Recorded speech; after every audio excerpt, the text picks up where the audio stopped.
নমস্কার বন্ধুরা, শুরু হতে চলেছে বিগত কয়েকশো বছরের মধ্যে সব থেকে বড় বলয়গ্রাস সূর্যগ্রহণ। এই গ্রহণটি 2024 সালের দ্বিতীয়তম বলয়গ্রাস সূর্যগ্রহণ। দিনের বেলাতেই কিন্তু নেমে আসবে রাত্রির মতো অন্ধকার। জ্যোতিষ শাস্ত্র মতে সূর্যগ্রহণ বা চন্দ্রগ্রহণকে অশুভ বলে মনে করা হয়, কারণ গ্রহণের সময় অশুভ শক্তি জেগে ওঠে। ফলে বিভিন্ন জাতক জাতিকাদের মধ্যে খারাপ প্রভাব এবং ভালো প্রভাব উভয়ই লক্ষ্য করা যায়। এই সময় গর্ভবতী মহিলা এবং শিশুদেরকে অন্তত সুরক্ষিত থাকতে বলা হয়।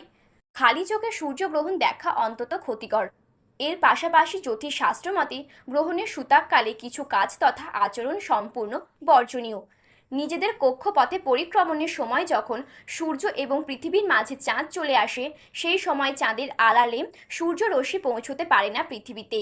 এই মহাজাগতিক অবস্থানের জন্যই সূর্যগ্রহণ হয়। সব সময় অমাবস্যা তিথিতেই সূর্যগ্রহণ হয়ে থাকে।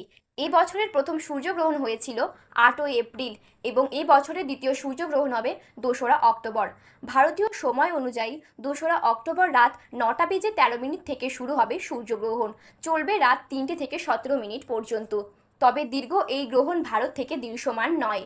আর্কটিক অংশ Argentina, Fiji, Chile, Peru, Brazil, New Zealand, আটলান্টিকা, প্রশান্ত মহাসাগর, দক্ষিণ আমেরিকা বিস্তীর্ণ অংশ জুড়ে এই গ্রহণটি দেখা যাবে। সাধারণত গ্রহণের 12 ঘন্টা আগে থেকে শুরু হয় সূতককাল। জ্যোতিষ তথা বাস্তু বিশেষজ্ঞ গৌরব কুমার দীক্ষিতের মতে রান্না করা, খাবার খাওয়া, ধারালো অস্ত্র ধরা, কোনো শুভ কাজ করা এই সময় নিষিদ্ধ।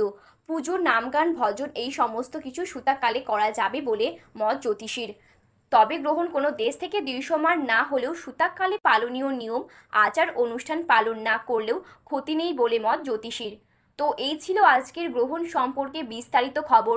এই রকম গ্রহণ সম্পর্কে আরও বিস্তারিত খবর জানতে হলে আমাদের চ্যানেলটি সাবস্ক্রাইব করে পাশে থাকা বেল বাটনটি অল করে রেখে দেবেন।